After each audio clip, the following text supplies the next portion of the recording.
Today we're gonna study about a subject named accountancy, and this is lecture 1, accounting basics.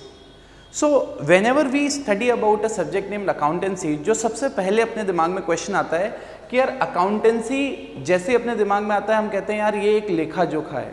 मतलब जैसे ही हम लोग कोई बिजनेस स्टार्ट करते हैं तो हमें उसकी अकाउंटिंग करनी चाहिए। ये कुछ लैंग्वेज है जो हम हमेशा सुनते रहते हैं। तो जब भी मैं अकाउंटिंग की बात करता हूँ, जब भी मैं बेसिक्स की बात करता हूँ, तो सबसे पहला क्वेश्चन आपके दिमाग में आना चाहिए कि मुझे किसी से सीखने की ज़रूरत क्या है कि मैं अपने अकाउंट्स में किस तरह से रिकॉर्डिंग करूँगा, मुझे अकाउंट्स कैसे बनाने हैं। मुझे वैसे भी नॉर्मली पता है आज मुझे पॉकेट मनी मिलती है, मुझे कितना खर्च हुआ, कितना बचा, मैं ऑलरेडी उसका अकाउंट मेंटेन करता हूँ। तो जब हम बात करते हैं अकाउंटेंसी सब्जेक्ट के आपके ये सब्जेक्ट सिलेबस में है क्यों, आपको पढ़ना क्यों चाहिए, सो वही अपना क्वेश्चन नंबर 1 है कि वाई वी शुड स्टडी और why should when I talk about कि हमें सब्जेक्ट ये पढ़ना क्यों है, तो मैं कहता हूं कि जब भी आप लोग कोई भी अकाउंटिंग बनाते हो तो ये जो अकाउंटिंग है अगर आप अपने घर से बना हुआ तरीका आप लेके आओगे, मतलब आप अपना खुद का तरीका बनाओगे जिससे आप सबकी सब चीज़ों की रिकॉर्डिंग कर रहे हो, तो ऑटोमेटिकली कहीं ना कहीं क्या होगा, अगर आपके डेटा को, अगर आपके अकाउंट्स को कोई और आदमी वेरीफाई करता है, कोई और आदमी देखता है, तो उसको कभी भी समझ में नहीं आएगा कि आपने कौन सा तरीका यूज़ किया, आपने कौन सा मेथड यूज़ किया।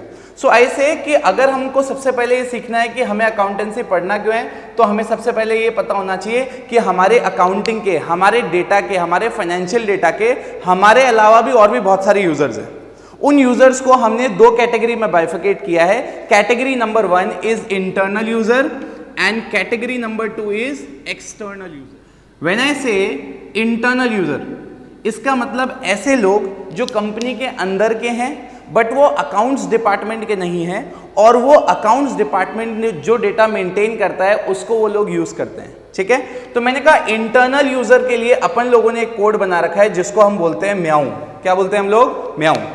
एम मतलब इसमें स्टैंड करता है मैनेजमेंट। आज बेसिकली मैनेजमेंट क्या होता है? मैनेजमेंट वो लोग होते हैं, मैनेजमेंट से कंसर्न वो लोग होते हैं जो पूरी की पूरी फर्म को मैनेज करते हैं। फॉर एग्जाम्पल आज एक्स कंपनी है, उस एक्स कंपनी ने 1 करोड़ का प्रॉफिट अर्न किया, बट उस एक्स कंपनी के ऑपरेशन अजमेर में भी है, जयपुर में भी है, बॉम्बे में भी है, बट उस कंपनी का जो बॉम्बे ब्रांच है वो बहुत अच्छा कर रही है। तो मैनेजमेंट इस अकाउंटिंग के डेटा को देख के तो पता करेगा कि बॉम्बे ब्रांच अच्छा कर रही है बट अजमेर जयपुर ब्रांच क्या कर रही है? खराब परफॉर्म कर रही है। तभी वो मैनेजमेंट कॉल ले पाएगा कि अब हमें क्या करना चाहिए ताकि हमारा बिजनेस क्या हो, इंप्रूव हो जाए। सो देयरफॉर मैं ये कहूंगा कि हमें अकाउंटेंसी पढ़ने की जरूरत इसलिए है, हमें अकाउंटेंसी सीखने की जरूरत इसलिए है क्योंकि अगर अकाउंटेंसी हमें पता नहीं होगा कि स्टैंडर्ड फॉर्मेट क्या है, अगर वो स्टैंडर्ड फॉर्मेट नहीं पता होगा तो मैनेजमेंट हमारे दिए हुए फॉर्मेट को कभी समझ नहीं पाएगा। इसलिए हमें मैनेजमेंट को अकाउंटिंग समझाने के लिए उसी फॉर्मेट में अकाउंटिंग करनी पड़ेगी, सो दैट मैनेजमेंट के लोग भी समझ पाएं कि हम अकाउंटिंग से क्या शो करना चाह रहे हैं। Number 2, E stands for employees. आज अगर आपने देखा होगा, आज एज अ फ्यूचर आप कौन सी कंपनी में जॉब करना चाहते हैं? टाटा में काम करना चाहते हैं, आप रिलायंस में काम करना चाहते हैं। आप इन कंपनियों में क्यों काम करना चाहते हैं? बिकॉज यू नो उन कंपनी का ईयर बाय ईयर जो प्रॉफिट आ रहा है वो बहुत अच्छा आ रहा है। Those companies are performing well. अगर मैं आपको रिसेंट एग्जांपल दूं तो HMT करके एक कंपनी थी, उसमें कंपनी के बंद होने से पहले 1 साल 2 साल 3 साल पहले ही लोगों ने वहां से जॉब छोड़ना चालू कर दिया। क्यों किया उन लोगों ने ऐसा? बिकॉज उन लोगों ने जो कंपनी की अकाउंटिंग थी उस डेटा का यूज किया, and when they have used that particular data they have understood that our company is not doing that good। हमारी कंपनी इतना अच्छा नहीं कर रही है कि वो 2 साल या 3 साल बाद सस्टेन कर पाएगी। so in order to save their future automatically they have shifted to some better company wherein they are making good profits and they know that after 1 year 2 year they will grow and they will sustain, and automatically as an employee we will also grow with the company। but again second on the part, if I'll say company is even doing good, then also you want to use the data of accounting। why you want to use the data of accounting? because आप बहुत सारी company में fixed income के साथ साथ हर एक employ का variable part भी होता है, फिक्स के साथ साथ वेरिएबल पार्ट भी होता है। कंपनी में एम्प्लॉय को जो वेरिएबल सैलरी मिलती है, वेरिएबल जो तनख्वाह मिलती है, वो डिपेंड करता है कंपनी के प्रॉफिट्स पे। कंपनी का प्रॉफिट्स एक एम्प्लॉय कैसे देख पाएगा? जब कंपनी के अकाउंटेंट उसी फॉर्मेट में अकाउंटिंग कर रहे हैं जो एक वर्ल्ड नोन अकाउंटिंग स्टैंडर्ड्स हैं।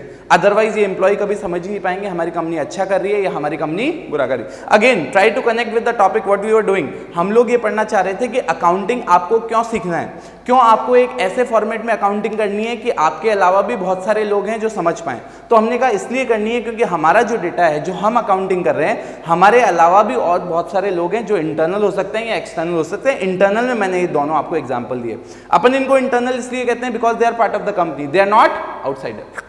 And over and above the last is the owners.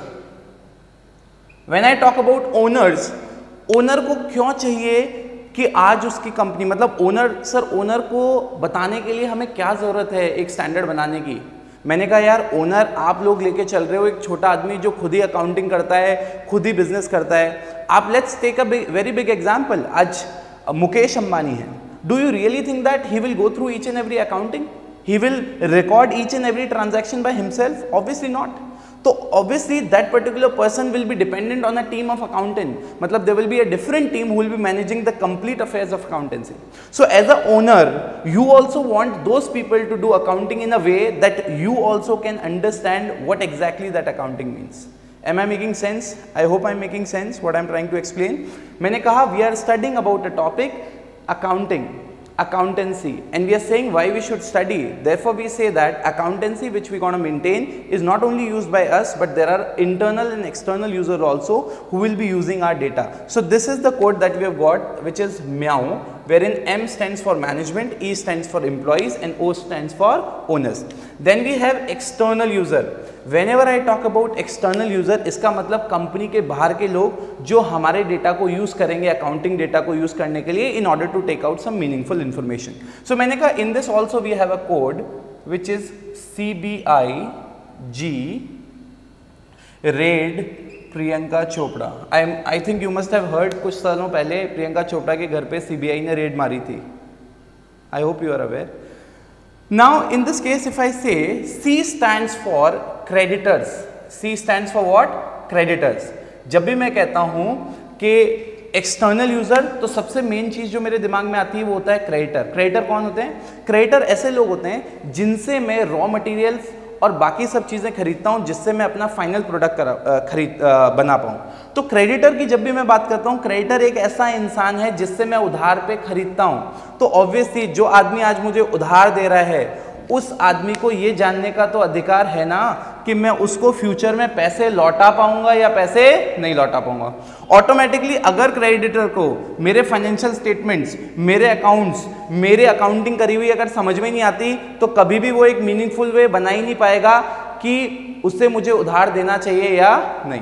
तो ऑब्वियसली क्रेडिटर भी एक यूजर होगा जो मेरे अकाउंट्स को यूज करेगा, अकाउंटिंग डेटा को यूज करेगा ये इंफॉर्मेशन निकालने के लिए कि उससे मुझे उधार देना चाहिए या नहीं देना चाहिए। सेम वे अगर मैं बात करूं तो अपने पास बैंक्स होते हैं।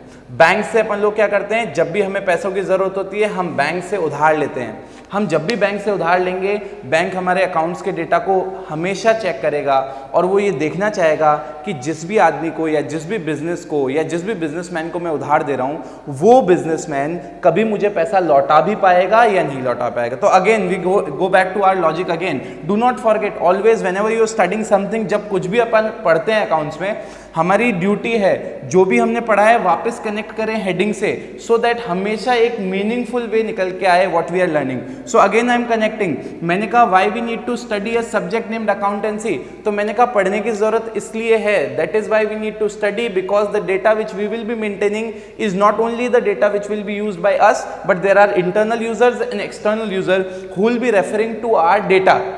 एंड वो डेटा उन्हें तभी समझ में आएगा जब वो एक इंटरनेशनल स्टैंडर्ड्स के हिसाब से या फिर एक कंट्री के स्टैंडर्ड्स के हिसाब से बनाया गया है। अदरवाइज अगर अपन अपने घर का तरीका यूज करेंगे तो उन लोगों को कभी समझ में ही नहीं आएगा कि हमारे अकाउंट्स का मतलब क्या है, मतलब उनमें जो चीजें हमने लिखी हैं उनका क्या मतलब है। ठीक है, when I talk about I मतलब होता है investor. Who are investors? Investors are the people who will invest money in your company. Might be as a owner, might be as a lender. तो या तो वो आपको ओनर बन सकते हैं आपकी कंपनी में, इसलिए वो पैसे डालना चाह रहे हैं, या फिर वो लोग आपको उधार देना चाह रहे हैं। दोनों ही केसेस में they will go through the company कि कंपनी कितना प्रॉफिट कमा रही है, कंपनी को नुकसान तो नहीं हो रहा है। अगर कल हम एज अ उधार इन्वेस्ट कर रहे हैं तो कंपनी का क्या ऐसा स्टेटस है कि कंपनी ये पैसा हमें लौटा पाएगी? अगर हमें लगता है, इन्वेस्टर को लगेगा डेटा देख के, तो they will invest, otherwise they will not invest. But again, investor को डेटा देख के लगना नहीं लगना डिपेंड करता है कि आपने अकाउंटिंग उसी तरीके से करी है जो एक इंटरनेशनल या एक कंट्री फॉर्मेट है, तो उनको समझ में आएगा, otherwise again it will be useless for them. Again when I talk about government, अगर आप बात करें इंडिया की, सो आई होप आप लोगों को पता होगा गवर्नमेंट का सबसे बड़ा, आज गवर्नमेंट है क्यों? गवर्नमेंट हमको रिप्रेजेंट करती है, हम गवर्नमेंट को इलेक्ट करते हैं। गवर्नमेंट हमारे लिए क्या करती है? गवर्नमेंट एक्सपेंडिचर करती है, डेवलपमेंट करती है, तो उस गवर्नमेंट के, उस डेवलपमेंट के लिए गवर्नमेंट को एक्सपेंडिचर करना पड़ता है। And do you really think that government हमेशा जब भी एक्सपेंडिचर करना होगा पैसा प्रिंट करने लग जाएगी? ऐसा कभी नहीं होगा। तो गवर्नमेंट करेगी क्या? गवर्नमेंट रेवेन्यू कलेक्ट करेगी। किन से कलेक्ट करेगी रेवेन्यू? गवर्नमेंट रेवेन्यू उनसे कलेक्ट करेगी जो लोग प्रॉफिट कमा रहे हैं। गवर्नमेंट का सबसे इंपॉर्टेंट सोर्स ऑफ रेवेन्यू है टैक्सेशन। तो इंडिया में डायरेक्ट इनडायरेक्ट टैक्स के मीडियम से गवर्नमेंट उनसे रेवेन्यू कलेक्ट करती है और उससे एक्सपेंडिचर करती है। So now what is the point here? मैंने कहा आज गवर्नमेंट को टैक्स किससे मिलता है? जो प्रॉफिट मेकिंग कंपनीज होती हैं। अगर कोई कंपनी है अपने अकाउंटिंग डेटा को इस तरह से मेंटेन कर रही है या इस तरह से फोर्ज कर रही है कि वो अपना प्रॉफिट कम दिखा रही है, प्रॉफिट कम दिखाएगी तो इंडिया में प्रोग्रेसिव रेट ऑफ टैक्स है परसेंटेज के फॉर्म में, तो ऑब्वियसली जितना कम प्रॉफिट गवर्नमेंट को टैक्सेशन भी उतना ही कम देना पड़ेगा। तो ऑटोमेटिकली क्या होगा कि गवर्नमेंट भी उस डेटा को, मतलब जो भी अकाउंटिंग डेटा है कंपनी को, उसको यूज करना चाहेगी कि कल को कोई कंपनी हमें प्रॉफिट कम तो नहीं दिखा रही है। And for that we need to make our accounts in a format so that government official can also understand. And again, when we talk about R, it is they are researchers. Researchers are the people who will research. They will try to find new ways how accounting data can be presented in new way. So they will only understand the data that you are preparing if you are preparing as per the standard format. Again, P stands for public. Public are also interested in knowing how much profit you are making. Consumers, C stands for consumer. Consumers are also interested in knowing कि whether you are, whether you are not charging super profit from them. Public is also interested because you are using the resources of the country, so they want to know whether the resources which you are utilizing of the country, are you passing any benefit to the general public also? Are you creating any employment, are you also generating any employment for the people or not? So therefore I say, first question I have answered, I think, कि why you should study accountancy? Because we want to learn the format which is known worldwide, which is known countrywide, so that whenever we prepare our accounting data, there will be different users who will be asking us our accounting information. So when we give them our accounting information, it should be in the standard so that these all people can understand what exactly accountancy means. I hope this is clear to you. Let's begin now. This was only the beginning. Why, I just wanted to connect this particular topic, that when we are studying a subject like accountancy, what does it mean? Now, when we talk about the second part, in second part, we will talk about the meaning of accountancy, the meaning of accounting and the meaning of bookkeeping. अब अपन लोग पढ़ेंगे कि यार accounting, accountancy और bookkeeping इनका मतलब क्या होता है। तो लेट्स ट्राई टू, ये तीन वर्ड हैं जो जब भी अपन अकाउंटेंसी पढ़ना स्टार्ट करते हैं तो ये तीन वर्ड हमारे दिमाग में आते हैं। जब भी कोई आपको पढ़ाने लगेगा अकाउंटेंसी, वो बार बार एक वर्ड का यूज़ करेगा, वो होगा अकाउंटिंग। जैसे ही वो वर्ड अकाउंटिंग यूज़ करेगा, आपके दिमाग में क्वेश्चन आएगा कि अकाउंटेंसी क्या है फिर, क्योंकि हमारे सब्जेक्ट का नाम है अकाउंटेंसी। जब पढ़ाना कोई टीचर चालू करता है तो वो बार बार वर्ड यूज़ करता है अकाउंटिंग। सो मैंने कहा इसका मतलब ये है, सबसे पहले बुक कीपिंग। होने क्या लगा कि जब भी बिजनेस में ट्रांजैक्शन होने लगे, मतलब जब भी कोई बिजनेसमैन बिजनेस करता है, डिफरेंट ट्रांजैक्शंस होते हैं।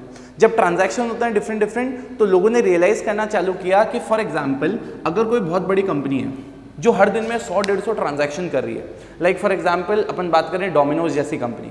डोमिनोज जैसी कंपनी में फ़ोन आता है, आदमी अपना नाम बताता है, नंबर बताता है और ऑर्डर प्लेस करता है। आज डोमिनोज के जो एम्प्लॉयज़ हैं या डोमिनोज खुद से अगर एंड ऑफ द डे आप पूछो कि अगर वो लिख नहीं रहे हो सारी चीज़ें, तो क्या वो एक दिन का पूरा याद रख सकते हैं? Let's forget about day 1। For example day 1 में 100 ट्रांजैक्शन है, 30 डेज में कितने ट्रांजैक्शन होंगे? 3000। 12 मंथ्स में कितने ट्रांजैक्शन होंगे? 36,000। सो क्या 36,000 को याद रख सकता है? नहीं।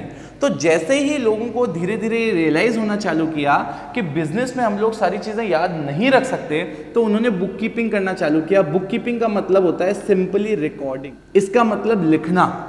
सो दैट जब भी हमें फ्यूचर में रेफरेंस देनी हो, कोई भी आज अगर हमने डोमिनोज में 100 ट्रांजैक्शन हुए तो उन्होंने टाइम के साथ, अमाउंट के साथ, नाम के साथ लिख लिया, तो they have done the recording.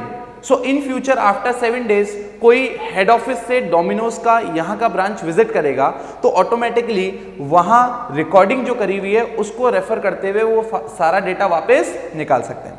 मैंने कहा जब मैं बात करता हूँ अकाउंटिंग की तो मैं कहूँगा अकाउंटिंग इंक्लूड्स बुक कीपिंग, मतलब अकाउंटिंग एक ऐसी चीज है जिसमें बुक कीपिंग भी है but it also include other things जो अभी अपन पढ़ेंगे। मैंने कहा अकाउंटिंग में जो सबसे पहली चीज आती है ऑब्वियसली दैट इज रिकॉर्डिंग। अपन इन सबके वाई पे भी जाएंगे कि रिकॉर्डिंग क्यों इंपॉर्टेंट है, and slowly we will move on to the other part also. Number 2, मैंने कहा सबसे पहले अकाउंटिंग में रिकॉर्डिंग होगी, तो again that question will come to your mind कि यार अकाउंटिंग में अगर रिकॉर्डिंग होगी और बुक कीपिंग में भी रिकॉर्डिंग होगी तो व्हाट इज द डिफरेंस। जब लोगों ने बिजनेस करना स्टार्ट किया और जब छोटे लेवल पे बिजनेस था तो वो लोग सिर्फ बुक कीपिंग करते थे। जैसे जैसे बिजनेस बड़े होने लगे, जैसे जैसे बिजनेस इंक्रीज होने लगा, उन लोगों ने क्या किया, बुक कीपिंग में और भी फीचर्स ऐड कर दिए, और जब वो फीचर्स ऐड करने के बाद जो चीज बनी उसको हम लोगों ने अकाउंटिंग नाम से बुलाना चालू कर दिया। मैंने कहा रिकॉर्डिंग जैसे ही हमने कर लिया, फॉर एग्जांपल मैंने अभी आपको बताया कि अपन इनके वाई पे भी जाएंगे कि हमें रिकॉर्डिंग करने की जरूरत क्या है। तो मैंने कहा हमें रिकॉर्डिंग करने की जरूरत इसलिए है, मतलब रिकॉर्डिंग हमें इसलिए करनी चाहिए so that you know in future we can refer again. So I will say for future reference. Why for future reference? Because we can't remember.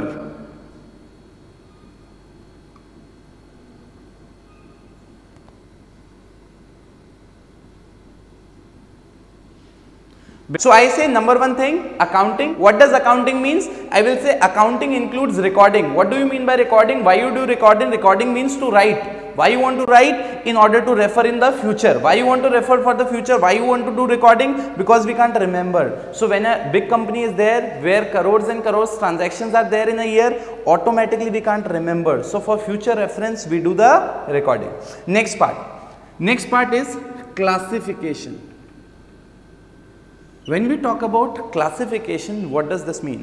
For example, कोई एक कंपनी है जिसने कहा कि हम याद नहीं रख सकते हैं, तो उसने कहा अगर हम याद नहीं रख सकते हैं तो हम रिकॉर्डिंग करना चालू कर देंगे। अब कंपनी ने कहा हमने रिकॉर्डिंग करना चालू कर दिया, ऑटोमेटिकली आज कंपनी के करोड़ एंड करोड़ में ट्रांजैक्शंस हो रहे हैं, तो उस कंपनी के अकाउंट्स में फॉर एग्जांपल एक आदमी था जिसका नाम था राम कंपनी में पैसे मांगता था। राम आया और राम ने बोला कि मैं आप में 5 करोड़ रुपए मांगता हूं। तो ऑब्वियसली कंपनी उसको पैसा देने से पहले एक बार देखेगी तो सही ना कि क्या हमें राम को 5 करोड़ देने या नहीं देने। तो अगर हमने सिर्फ रिकॉर्डिंग कर रखी है तो हमने रिकॉर्डिंग कैसे करी होगी, डेट वाइज, तारीख के हिसाब से। अब आज राम आया और उसने बोला कि हमें 5 करोड़ रुपए देने हैं राम को, तो ऑटोमेटिकली हम पहले सारे रिकॉर्डेड डेटा को देखेंगे।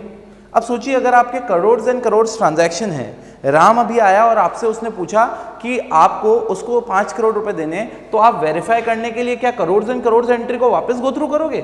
फॉर एग्जांपल आप बीच में भूल गए तो फिर वापस गो थ्रू करोगे, तो पता पड़ा राम आज आपसे पैसे लेने आया है और 7-8 दिन तक वो आपके बिजनेस में बैठा है। सो ऑटोमेटिकली रिकॉर्डिंग से भी पर्पस खत्म होने लग गया जैसे जैसे बिजनेस बढ़ने लगा। मैंने कहा जब भी मैं क्लासिफिकेशन की बात करता हूं इसका मतलब होता है ऑर्गेनाइजिंग,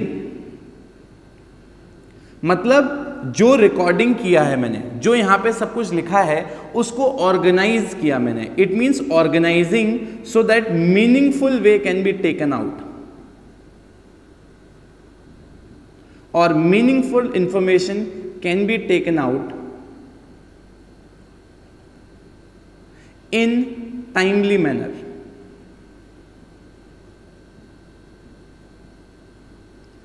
इसका मतलब यह है कि अगर हम लोग रिकॉर्ड कर रहे हैं बट हमारे पास डेटा नहीं है, मतलब उस डेटा को हम मीनिंगफुल वे में इंफॉर्मेशन में नहीं निकाल सकते, दैट इज मैंने कहा कि राम ने अगर आपसे आके पूछा कि राम को अपन को पैसे देने हैं, तो ऑटोमेटिकली रिकॉर्डिंग किया हुआ जो डेटा है उसको हम एक टाइमली मैनर में हम एक मीनिंगफुल इंफॉर्मेशन निकाल के चेक नहीं कर सकते क्या राम इतने मांगता है या राम इतने नहीं मांगता। मैंने कहा then the third part is the summary. मैंने आपको पढ़ाते वक्त अभी जस्ट मैं जब आपको पहले इंट्रोडक्शन दे रहा था उसमें मैंने आपको बता दिया था, मैंने ये कहा था कि ओनर जो होता है वो भी एक इंटरनल यूज़र है, क्योंकि ओनर सारी की सारी चीज़ें अकाउंटिंग खुद पर्सनली नहीं देख सकता। तो वो जब वो पर्सनली नहीं देख सकता तो उसको एक समरी चाहिए। समरी मतलब क्या होता है कि आज टोटल हम लोगों को रेवेन्यू कितना आया, मतलब जो भी हम बिजनेस कर रहे हैं उसमें जो भी हमने गुड्स या सर्विसेज दी उसके सामने मुझे कितना पैसा मिला, और मैंने उस पैसे को मतलब उस रेवेन्यू को अर्न करने के लिए मेरे एक्सपेंसेस, मेरे खर्चे कितने किए, एंड अल्टीमेटली मेरा प्रॉफिट कितना हुआ या मेरा लॉस कितना हुआ। तो अगेन समरी मतलब आपको पता ही है, इट मीन सारांश, पूरे साल भर का एक छोटी सी समरी कि मुझे साल भर में कितना प्रॉफिट हुआ या साल भर में मुझे कितना लॉस हुआ।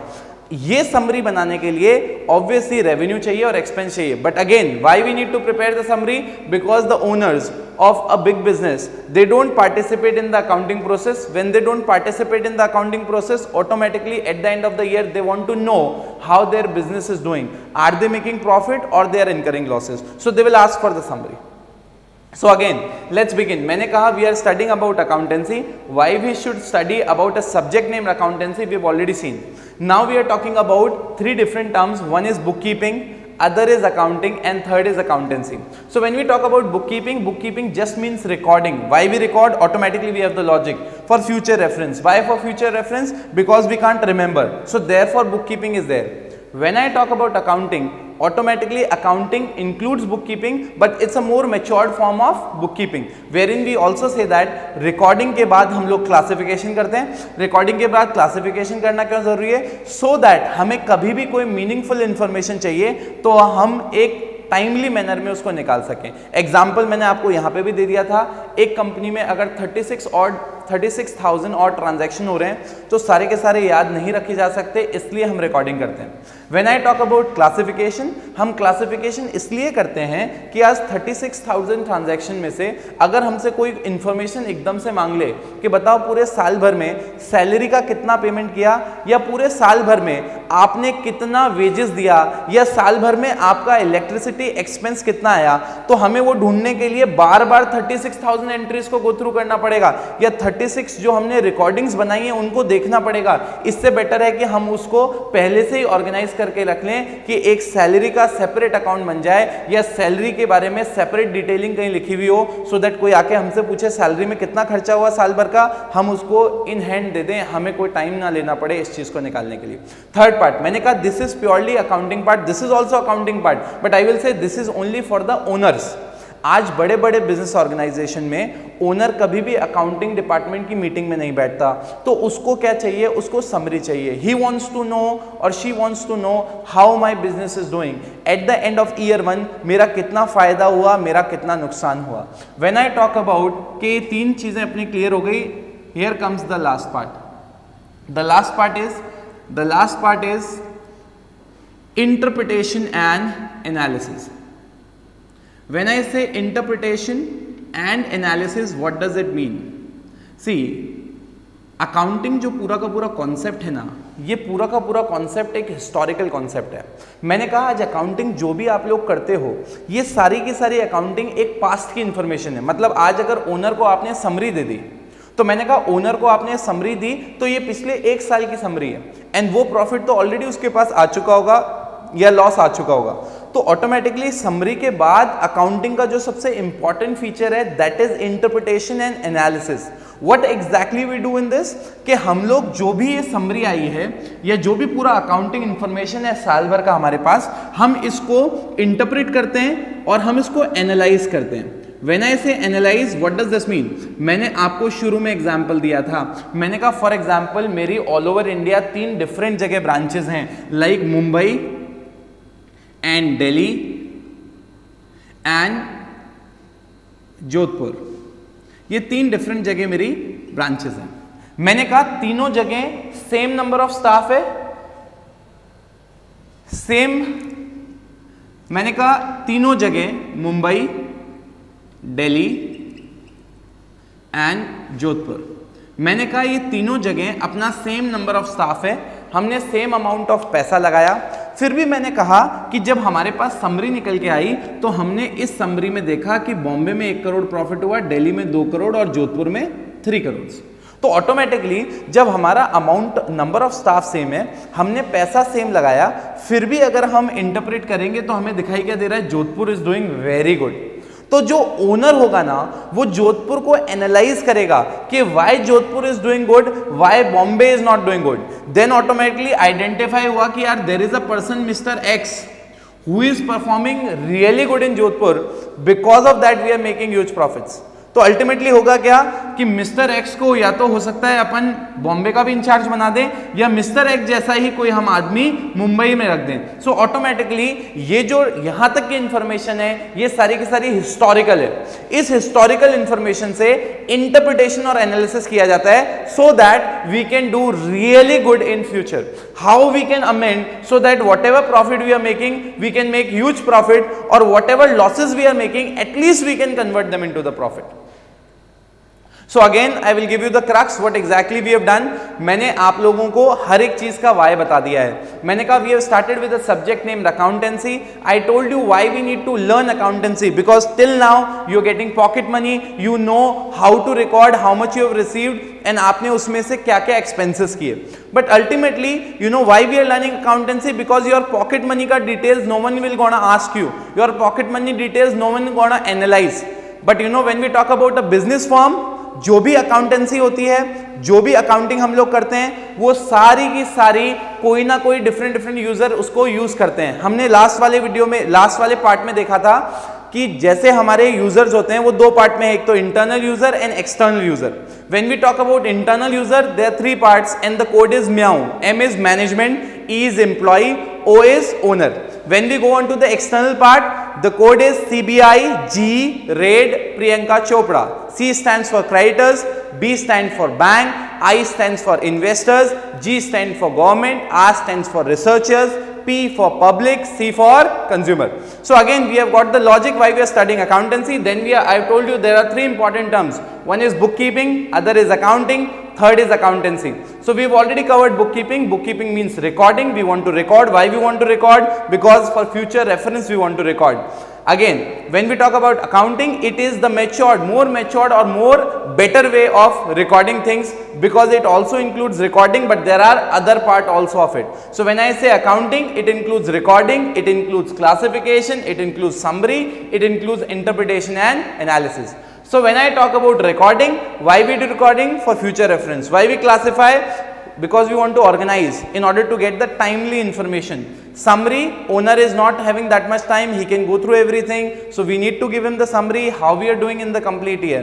Next is interpretation analysis। Till now, till summary part, everything is history। Out of this history we want to make a better future, so we want to analyze, we want to make changes so that our loss making units can be profitable, or my profit making entities or my profit making branches can be more profitable। Now come to the last part।